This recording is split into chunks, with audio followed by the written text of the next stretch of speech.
மிகவும் எதிர்பார்க்கப்பட்ட IPL mega ஏலம் ஜெட்டா நகரில் இன்று தொடக்கம். வீரர்களை ஏலத்தில் எடுக்க அணிகள் இடையே கடும் போட்டி நிலவலாம் என எதிர்பார்ப்பு. IPL மெகா ஏலத்தில் 577 வீரர்களின் பெயர்கள் இடம் பிடிப்பு. 367 இந்திய மற்றும் 210 வெளிநாட்டு வீரர்களும் அடக்கம். சென்னையில் முருங்கைக்காய் விலை உயர்வு. சில்லறை விலையில் 1 கிலோ முருங்கைக்காய் ரூபாய் 300க்கும், மொத்த விற்பனையில் ரூபாய் 270க்கும் விற்பனை.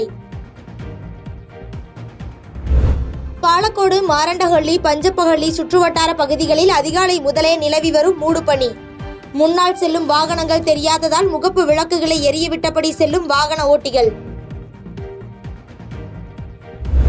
திருப்பூர் மாவட்டத்தில் தனியார் உணவகத்தில் சிக்கன் சாப்பிட்ட ஒரே குடும்பத்தைச் சேர்ந்த 4 பேருக்கு வாந்தி மயக்கம்.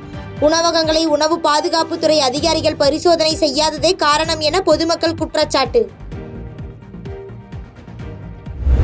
மகாராஷ்டிரா சட்டப்பேரவை தேர்தலில் இமாலய வெற்றி பெற்ற பாஜக கூட்டணி 235 இடங்களை கைப்பற்றி ஆட்சியை தக்க வைத்தது. ஜார்க்கண்டில் மீண்டும் ஆட்சியை தக்க வைத்தது இந்தியா கூட்டணி. 56 இடங்களில் JMM கூட்டணியும், 24 இடங்களில் பாஜக கூட்டணியும் வெற்றி. மராட்டிய தேர்தல் வெற்றியை அடுத்து கட்சி நிர்வாகிகள், தொண்டர்களுக்கு பிரதமர் மோடி வாழ்த்து. முந்தைய சாதனைகளை முறியடித்து வெற்றி பெற்றுள்ளதாக பெருமிதம்.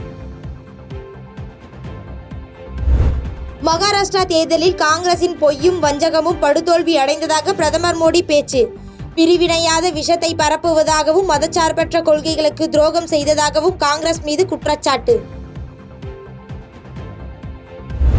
இந்தியா கூட்டணிக்கு மிக பெரும் வெற்றியை கொடுத்த ஜார்க்கண்ட் மக்களுக்கு ராகுல் காந்தி நன்றி. மராட்டிய மாநில தோல்வி குறித்து ஆராயப்படும் என எக்ஸ் தளத்தில் பதிவு. நாடாளுமன்ற குளிர்கால கூட்டத்தொடரை முன்னிட்டு இன்று அனைத்து கட்சி கூட்டம். நாடாளுமன்ற கூட்ட அரங்கில் காலை 11 மணிக்கு தொடக்கம்.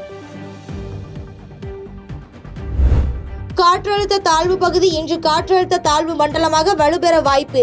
நாளை முதல் வரும் 29ஆம் தேதி வரை கடலோர மாவட்டங்களில் கனமழை பெய்யக்கூடும் என வானிலை ஆய்வு மையம் தகவல். மயிலாடுதுறை, நாகப்பட்டினம், தஞ்சாவூர், திருவாரூர் மாவட்டங்களுக்கு நாளை மிக கனமழைக்கான ஆரஞ்சு அலர்ட். கடலூர், அரியலூர், சிவகங்கை உள்ளிட்ட 8 மாவட்டங்களில் ஓரிரு இடங்களில் நாளை கனமழை பெய்யக்கூடும் என்றும் வானிலை மையம் கணிப்பு. சபரிமலை ஐயப்பன் கோயிலில் 8 நாட்களில் 5,38,000 பக்தர்கள் சுவாமி தரிசனம். கேரளா உயர்நீதிமன்ற அனுமதி பெற்ற பின் ஆன்லைன் முன்பதிவு எண்ணிக்கை 60,000ஆக உயர்த்தப்படும் என தகவல். அரசுமுறை பயணமாக விரைவில் இந்தியா வருகிறார் பிரிட்டன் மன்னர் சார்லஸ். புற்றுநோய்க்கு சிகிச்சை பெற்று வந்த நிலையில் இந்திய சுற்றுப்பயணம் புத்துணர்வை ஏற்படுத்தும் என ஊடகங்களில் தகவல். செய்பவரை கண்டால் நாம் பயங்கொள்ளலாகாது பாப்பா.